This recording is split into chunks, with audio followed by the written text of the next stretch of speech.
Well, sitting on the Rugby Rant podcast. Right. Well, thank you very much, Scott. I appreciate the support, mate. It's too bad you guys lost to England, but I know you folks will carry on. Nevertheless, this is the Rugby Rant podcast show. I am the Hammer, and I have a special guest as a part of a series leading up to the 2026 MLR season. And we're talking to I'm going to put quotes around GMs because you'll understand why in a bit. But I'm putting together a series where I'm going to be talking to each of the GMs from all 6 teams. And the reason why this year we're focusing on GMs rather than purely coaches is because the GMs, as we know, with this offseason, have had some difficult tasks. And I hope to provide insight for fans about the challenges that our GMs in the league have to take on in order to, just adjust to these changes. So first up is a very special man for rugby in the United States for a lot of different reasons, which we're going to dig into. But for those that don't know, the director of rugby and head coach, Alan Clarke, has joined the show. And again, in case you don't know, Alan has test caps behind his resume, played for Ireland as a hooker, and he has been at the helm, been involved with the Seawolves for 4.5 seasons. So first of all, I'd like to thank Alan Clarke for joining the show with us at the Rugby Rant. Thanks, Ron, for the warm welcome. It's great to be on this evening. Well, it's always a pleasure to have you on. Again, your candor, your candidness, your honesty, your willingness to, front up and just answer all questions that come your way is appreciated. I think your team plays in much the same manner on the pitch, and that's why the Seawolves are the respected team that they are in the league. But I have to congratulate you first, mate, as we get into this. Okay. So for those that don't know, Clarke, as he's known around Seattle, was recently married in the off season. So I got to ask you, just overall, your personal life as well as your professional life, how has this off season treated you? Yeah, it's a pretty special year for me, to be honest. And I got married in July back at home to Meredith, who I've been with for 4 years. And she's a wonderful lady, and I feel very blessed to now be her husband. Well, congratulations, mate. It's great to see. Obviously on socials, you guys look like an amazing couple that really enjoy time together, and it's wonderful to see. She's more the socialite than I am, but yeah, it's she's a good friend, which is awesome. Well, all the good ladies out there, my own wife included, are the ones that truly direct our social calendars, right? I mean, if it were up to us guys, we'd probably rugby, and nothing but rugby all of the time. And so, thankfully we have, that yin to our yang. Absolutely. So let's talk a little bit about your off season away from the MLR. 2 really important elements. One that I think anybody that's followed you knows a lot about, but the other one you just brought to my attention. I'd like you to talk about those. Let's talk first about the U.S. military team. This is the second time that you've coached a squad that's gone overseas and played. And I think you guys just returned from a short tour within the last couple of weeks. The other was last summer. So what do these tours and teams mean to you as a coach? Yeah, it's a tremendous honor, first and foremost, and a real privilege to work with people who give so much for us in life. And their sacrifice and their humility with their sacrifice, to work with a group of men who really have a reason to have an ego, but in the same breath, the only ego that they have is one that comes together as a team to lay it all on the field. And limited preparation, people coming from all disciplines of the USA military to go over and represent the armed forces from the USA in what is a hotbed of rugby in Britain. The British Army are a well-drilled team with many of their individuals being or currently playing semi-professional football in the championship, semi-professional rugby, I should say, in the championship. And particularly as it's in and around remembrance. So there's the on-field warrior aspect to it. And then there's the off-field camaraderie between two greatest allies, sharing remembrance of our fallen and those who went before us to allow us to have the life that we have today. For me, that's ultra special. So probably, we see the performance on the field and the effort, but the parallel aspect of that is the remembrance of those who went before us off the field. Remembrance Day services and the special moments leading up to each game that we've played.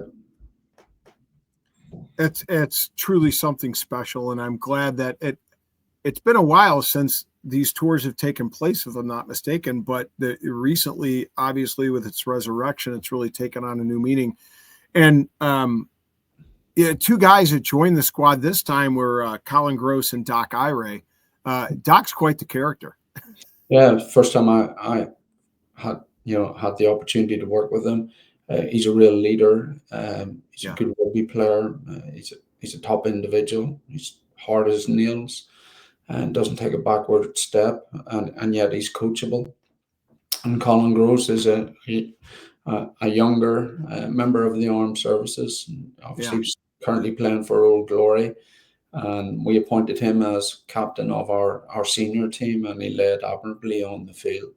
I should give a big shout out to Mark Drown, who this has been his vision, and he's been the one who's the catalyst of ensuring that these partnerships are developed and this program grows. And there was a veterans game, a masters game, if you wish, and a seniors game. And the masters game is what really brought it home to me, the critical importance of the masters element of the whole mission, if you wish, is the understanding that some of these individuals who have left the military, they're dealing with some of the experiences that they've had in the past in a negative way, and probably this venture on an annual basis has actually saved them from themselves, if I can leave it at that. Yeah, certainly a worthy cause, and in this day and age, the fact that sport can transcend life's troubles and difficulties and tribulations simply because of the kinship that's involved is amazing. And again, wonderful work and great to see, Clarke. I appreciate that. Talk a little bit about the other piece that I wasn't aware of, and that's your involvement with the Sharks as a consultant. It was the Stormers in Stormers, excuse me. Mm-hmm. The Stormers in Cape Town. It's something that the Seawolves have been developing a partnership with the Stormers and looking at benefits for both teams. So I was out there for 10 days working with the squad, working with their management team. Tremendous welcome from John Dobson and his fellow coaches and management team. And it's something that we've harvested over the last number of weeks. And we intend to grow further going into the 2026 season. That's great to hear. And in light of this next question that I want to talk a little bit about, fans need things to brighten up our perspective, our future about the MLR, and that certainly does that. I think Seawolves have a couple of pieces to bring into the fold in 2026 that are going to brighten up our day, so to speak, and give us something to cheer about, and some news that we can celebrate, if you will. Obviously, the MLR perspective, it has been a turbulent offseason. So was there any ever doubt in your mind that the league would carry on in 2026? I think only a foolish man would say there wasn't doubt. I'm sure all owners I thought deeply before investing in 2026. I'm fortunate to be at a club that have tremendous ambition and loyalty to the game in the USA. The Seawolves themselves have started ground development in the middle of the city. So it shows you the foresight and the belief and the support for rugby in this area. And, you back that up with the partnership and the work that's been done behind the scenes with the Stormers. It just shows the ambition of the club and our ownership, Chris Prentice, Adrian Balfour, and the other investors. And, these are men who've been in it from the off. And they continue to be at the forefront, not just in terms of support, but negotiating along with the other owners a sustainable model for the future, and a model that I feel will attract the game to other cities and other investors. Well, and that's I think the amazing thing is the Seawolves, and we'll get into it a little bit later about the ownership and that commitment you speak of with regard to the Seawolves ownership. But the Seawolves have always been a driving force in the league, and they have to be commended for that. I think they're that beacon of light in my mind that it is brilliant for us to put up as what all teams should aspire to, if you will. So I got to ask, in light of that, foreign rugby fans in particular, but I think some expats in the United States have been critical of the MLR and of USAR. The offseason struggles have been a rallying cry for those that want to see Rugby World Cup 2031 and potentially 33 shift to another host nation. It's been talked about bringing it back to England or taking it down to South America. To what degree are these two American rugby endeavors linked? And as a follow-up, can the USA host a commercially successful World Cup? The short answer to that is undoubtedly the USA can host a wonderful World Cup. World Rugby will be at the forefront of that as well, and bringing their expertise and experiences of delivering successful World Cups up to this point. But there's a challenge for all of us, and I think the MLR have a central role to play in that, not just in terms of the growth of the professional game here, but also providing a league for the majority of the USA players to challenge themselves on a weekly basis, and to have a professional tournament to compete for each season in the lead up to 2027 and 2031. We're 5 years out from 2031, so yeah. The tough lessons learned over the last number of years. And if you look at other sports in the USA and look at the originals, if you like, from football and from hockey, from baseball, and how many of those actually exist in the present day. Rugby's followed a similar path, and no one likes to lose teams, particularly the people involved in those teams who invested, the fans of those teams, and the individuals who've had life-changing matters to deal with in this off season. But I'm actually excited by the reset. I feel if you really dig down deep to it, we were living beyond our means. And, in simple language,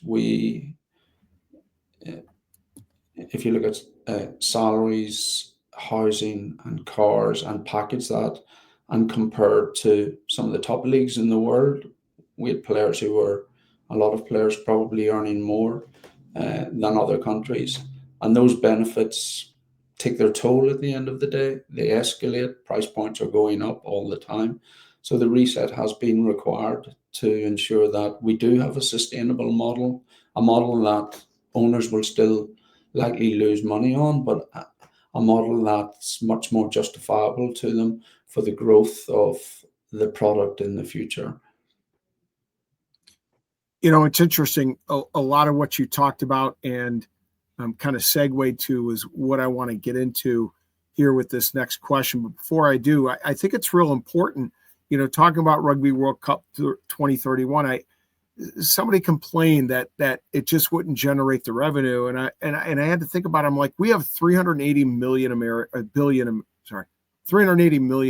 If we capture 1% of them in attendance, and we know that there are going to be foreigners that are going to want to come to the United States to watch World Cup, but just 1% of that's 3.8 million, which is going to eclipse the number of people that went to the France's World Cup. So I agree with you. I think we're absolutely capable of hosting a wonderful World Cup.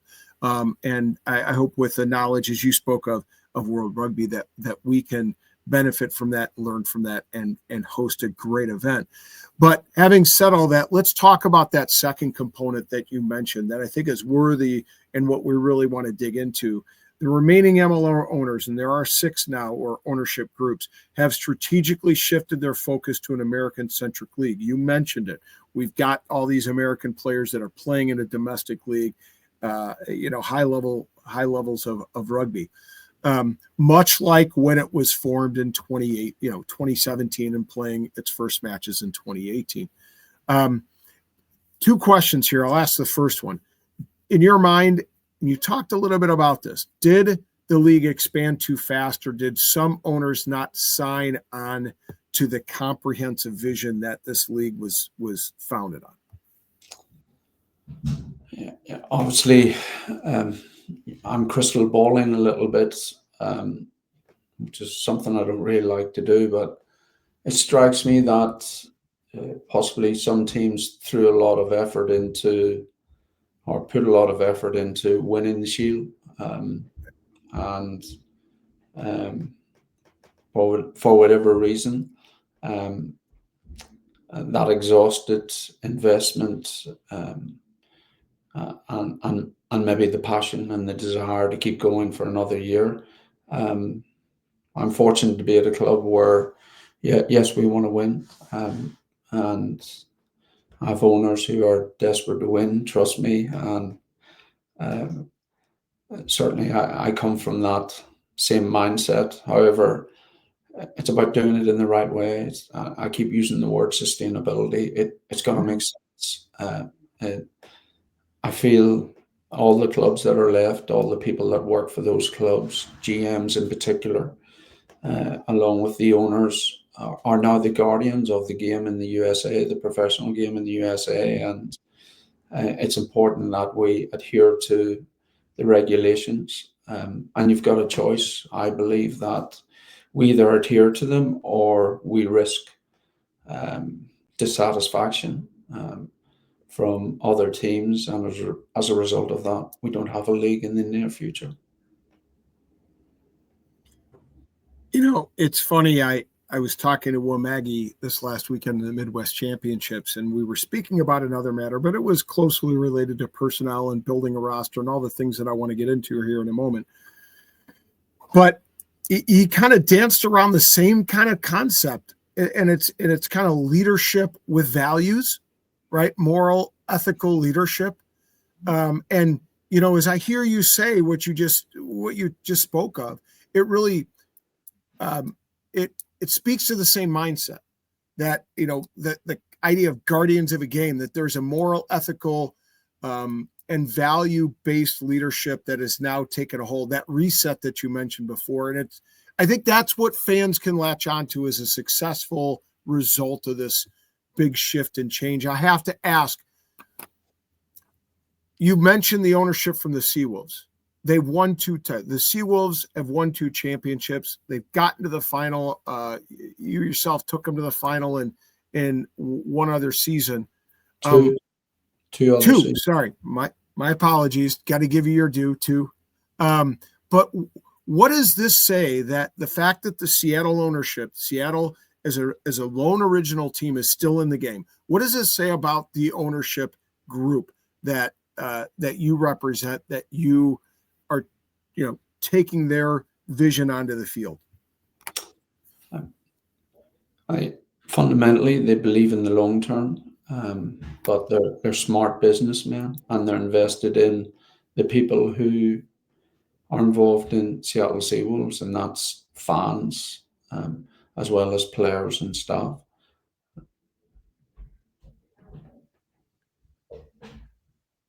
And Seattle has, if not the best, some of the best, amongst the best fan base in the league, no doubt about it. I mean, when I talk to players, Starfire is a very, very difficult place to play, in large part because of its rabid fan base.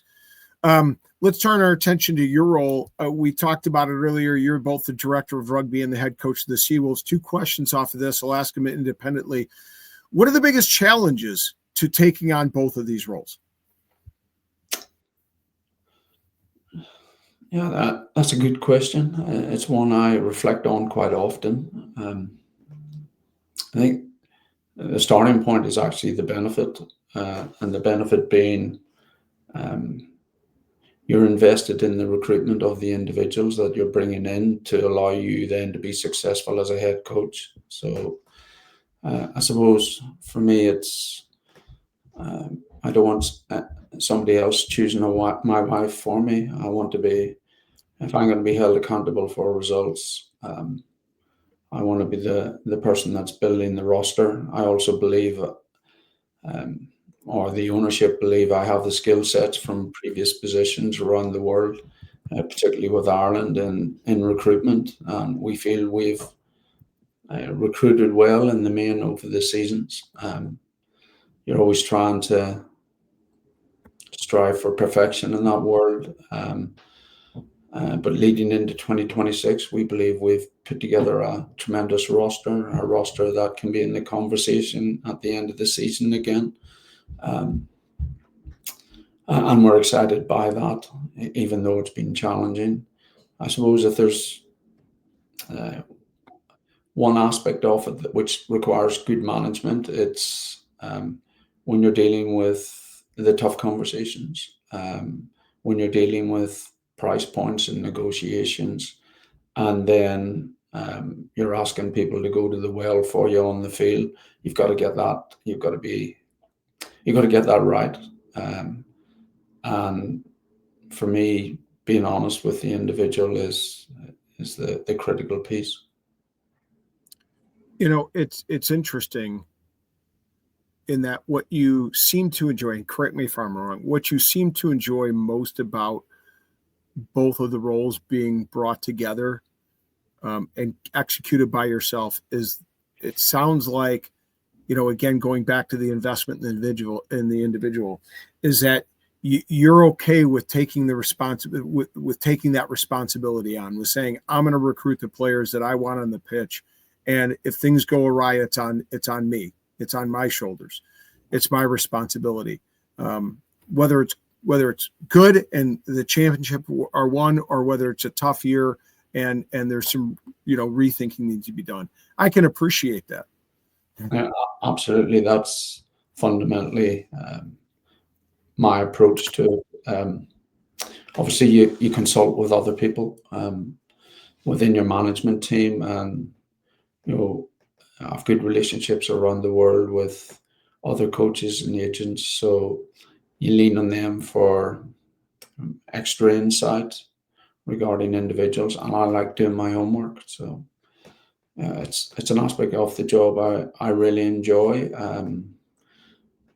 But I love coaching rugby still. So maybe when that fire to coach on the field, to get up early every morning and be excited going into work with the boys, maybe when that starts to wane, then I would take more of a backward role, or purely a GM role. But at the moment, that thirst for the shield and that thirst to continue coaching burns brightly.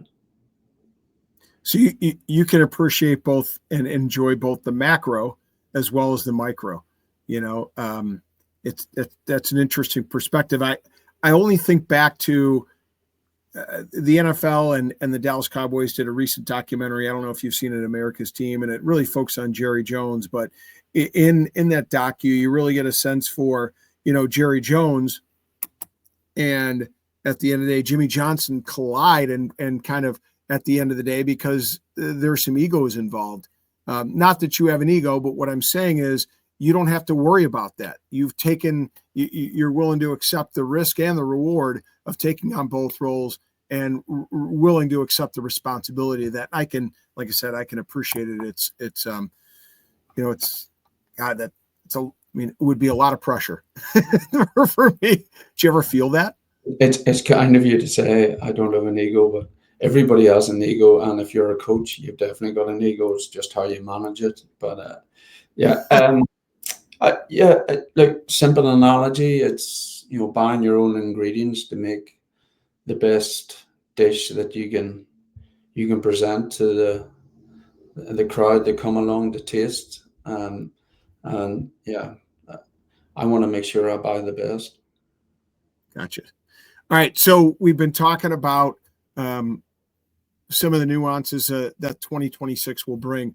With that shift in focus for the remaining ownership, 2026 will bring significant changes. Chief among them, for those that don't know, 7 foreign players on a 23-man roster for game day, and Canadians are considered foreign players.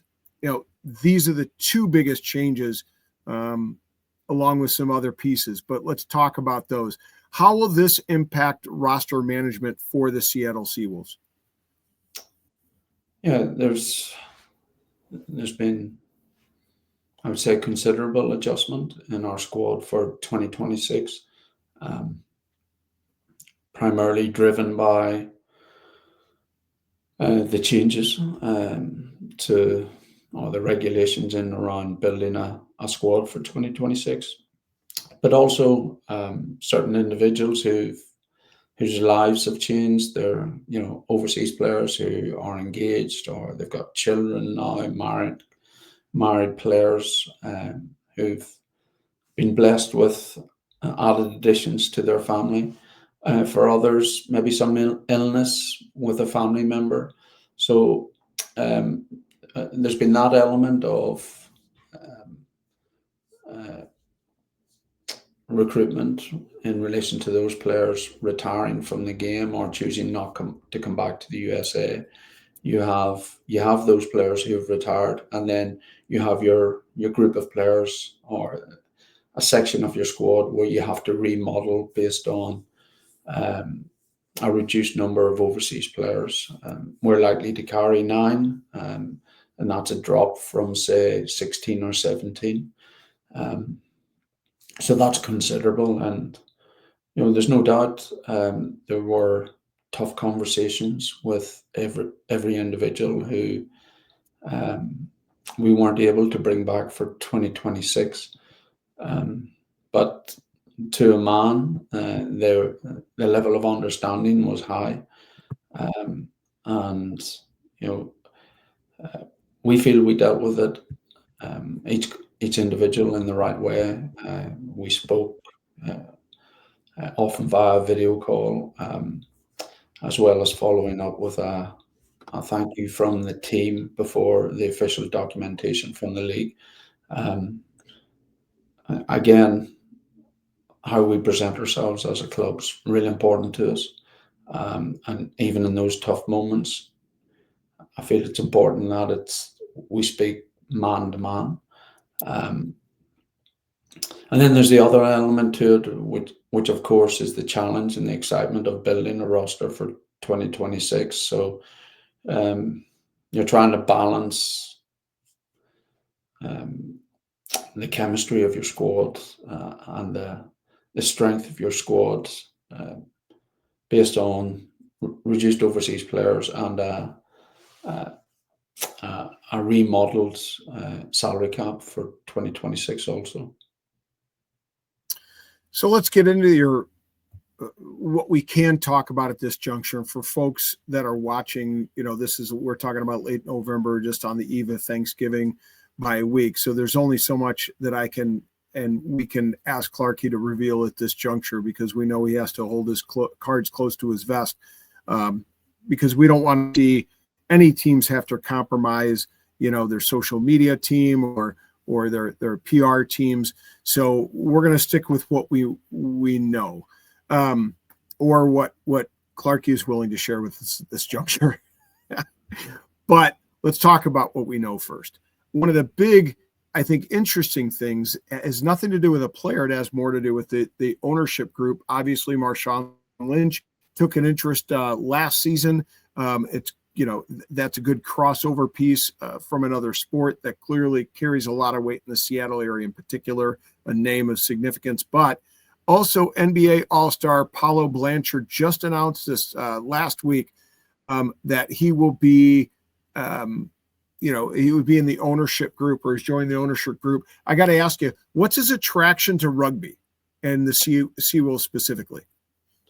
Yeah, I had the benefit of speaking to him just over a year ago, and I met him in the gym in Seattle. He's a wonderful young man. He's passionate about sport. He's from Seattle. His mother and father are wonderful people as well. His mother, Rhonda, played professional basketball in Seattle, and father, Mario. And they're close friends with Chris Prentice, one of our owners. And, their passion is for sport in Seattle. His parents come to our games on a regular basis. And it's probably symptomatic of him and Marsham, symptomatic of big sports personalities in Seattle, recognizing a very exciting, dynamic game that fits with the American public. And if we go back to the World Cup, that's where my belief is in the growth of rugby in the US, and a successful 2031, because rugby really ticks all the boxes for the American population. It's a warrior sport. It's dynamic. It's more free-flowing than many other sports, and it's all wrapped up in 80 minutes of action. So, for me, that's super exciting for the future, and I think Paolo recognizes that himself. And whilst there may be part interest in an investment down the line, it's really about giving back to a sport that he believes in and a team that he believes in, that's owned by a tremendous group of people that he believes in. I got to ask you this question. Does he care? I mean, one of the values in having a high-profile athlete or high-profile personality getting involved is the cachet. Are there some commercial opportunities that he opens the doors to in the Seattle community, sports community, or business community at large? But undoubtedly there are, but that would be a question for our business team. Ryan Randall and Drew. That would be more their lane than mine. But undoubtedly, someone with his profile, you look at him, it's incredible to think that he's already been titled with All-Star. He's such a young player, but highly successful already, and he's going to a huge career in basketball, and with the real potential to be a megastar. And I say that because he's very grounded. He's talented, he's ambitious, but he's tremendously grounded. And quite often those are the individuals who go on to real stardom down the line. That's great news. I'm glad to hear somebody like that has joined the Seattle group. It's certainly, again, one of those things to celebrate. Let's talk about the blockbuster signing as of within the last couple of days of this conversation.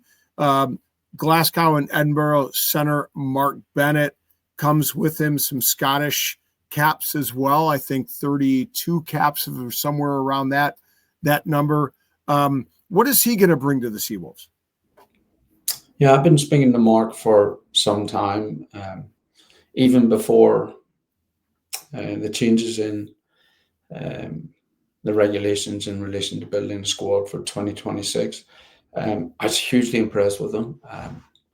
He's excited to come to the US. He believes in the growth of the game here, but fundamentally he's coming here to perform on the field, and he's a man. He's a straight shooter, so we get on pretty well from the off, and he loves to attack with a ball in hand. And that 13 position is probably a position where we've been looking for the right individual for a couple of seasons. We've played Divan Rousseau there a lot, and he's been absolutely tremendous, but he's a wonderful fullback as well. And if you've got a right-footed 10 and a left-footed fullback, it's a lovely balance to your kicking game, and that's becoming more prevalent in the modern day game now with the change to the kick retreat, where you can't run escort lines. So anybody who watches rugby at the moment will see how that middle third's been played out, particularly over the last number of weekends in the European international games that have been happening. But yeah, Mark's a winner. As I say, he's a leader, and I see him being highly involved in our attack leadership group. Speaking of leadership group, Danny Creel had a really nice piece that was recently done about him on social media. He and his wife, who had her own battles, but they've done some great touching work out in the community. Can you just talk about what his leadership means to the Seattle Seawolves? Yeah, I think first and foremost, Candace is a shining light to everybody who's faced adversity in life. And the way she approaches each day with the mindset of giving back to others is absolutely wonderful. It's inspirational, and obviously Dan's a big part of that as well. And the work they do with Happy Bundles is wonderful, and that their work within the community in the Seattle area, linked to the Seawolves, and how that whole story has evolved over the number of seasons that he's been here now has been absolutely fantastic. So as we kind of talk about some of your personnel and some of those changes, let me just ask an open-ended question that you can say as little or as much as you want. Is there a young player that is going to be joining the Seawolves that will excite Seattle Seawolves fans and put the fear in the fans around the rest of the league? Yeah, I think our fans are going to be excited by a number of the individuals that we've signed. Some from other teams, some from sourcing American qualified players from elsewhere in the world, who've already played for other nations at under 23s level. But it would be remiss of me to go past a young man who we drafted as our number one draft pick, T. Vavua.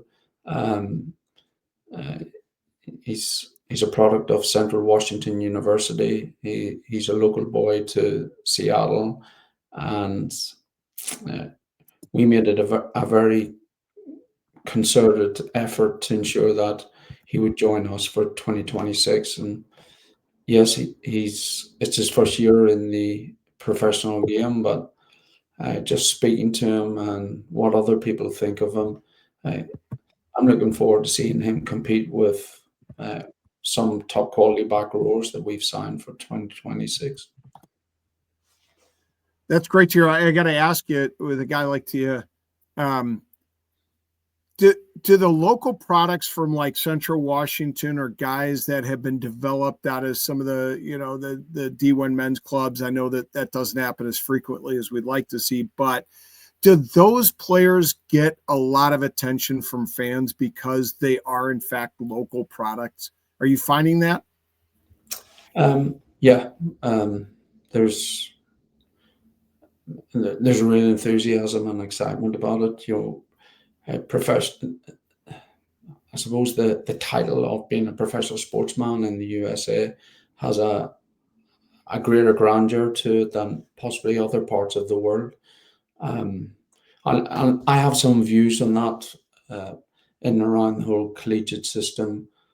I feel we should franchise the country, if you wish, and um, give teams an area where they have first pick for individuals, and help foster those relationships,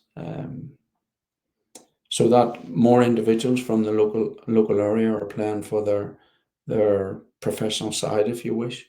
And along with that, I believe you'll grow the interest as well amongst the greater community. Yeah, I happen to agree with you there. I think that, well, it's one area where we really need to put an emphasis on is in the college game. I think there's a pretty big jump to go from college to the MLR, and we need to shrink that jump somehow. But I absolutely agree with you that allowing these kids that are more local products to develop into their, local MLR team or regional MLR team, be as it may, has a lot more value. And we've seen it here in Chicago with the likes of Peyton Wall and, and Noah Brown. I mean, those guys are always getting the lion's share of attention from fans simply because they are local products, both being from Indiana. And they're also playing, they played for the Chicago Lions, which makes them, I think, even more special because they're infused and a part of our community. So I agree with you there. I wholeheartedly. So it's good to see. Short story for you. I played against the Chicago Lions. I played against the Chicago Lions in 1994. I think you told me about that. I guess I was surprised to hear that. Surprised and not surprised, because the more I'm around the game, the more there's one degree of separation in the rugby community. Yeah. Somebody knows somebody that you're talking to, even though you just met him. I've had that experience. A young man, Connor Devos, who was drafted by Old Glory, played at LU. I met his parents at Reggie's before the All Blacks game. And, he and his dad and I are talking, and here his dad played, this is a South African fellow, but he played for the Woodlands and had played up at the Blaze, back when he and I were in our mid-20s, button heads. So it's funny how that happens, but those are the great stories, aren't they? When you can. That was a great tour. That was the last amateur tour before the game went professional in '95. Yeah. So that's right. We had fun. Oh, I'm sure. No doubt you had fun. No doubt. So let's turn our last question here as we start to wind down. And I sincerely thank you for your time. But I've got to ask kind of a couple questions here built in or rolled into one. What will be the hallmark of an Alan Clarke built team in 2026? Yeah. I think if you've watched Seattle over the last number of years, you'll see the type of game we like to play. Mark Bennett's comments about coming to Seattle were about coming to a team that plays an exciting brand of rugby. But we want to be tough to beat. We've got to get our fundamentals right. A team that have grit, never give up, and ultimately a team that, get our fans shuffling to the edge of the seats when we get into those attacking zones, and because of the brand of rugby that we play.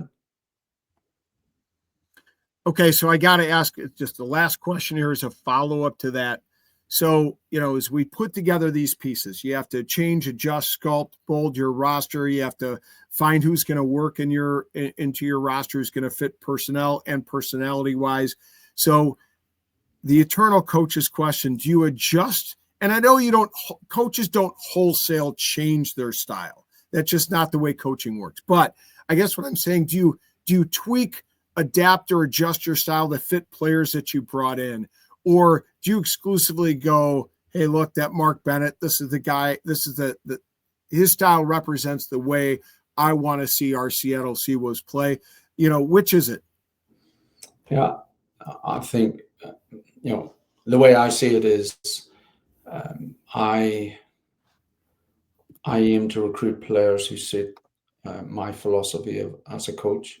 Okay. So we want to have a run, kick, power game, and you gotta be able to fit into that model. And ultimately, you've got to be ambitious to be successful in the US and successful with the Seawolves.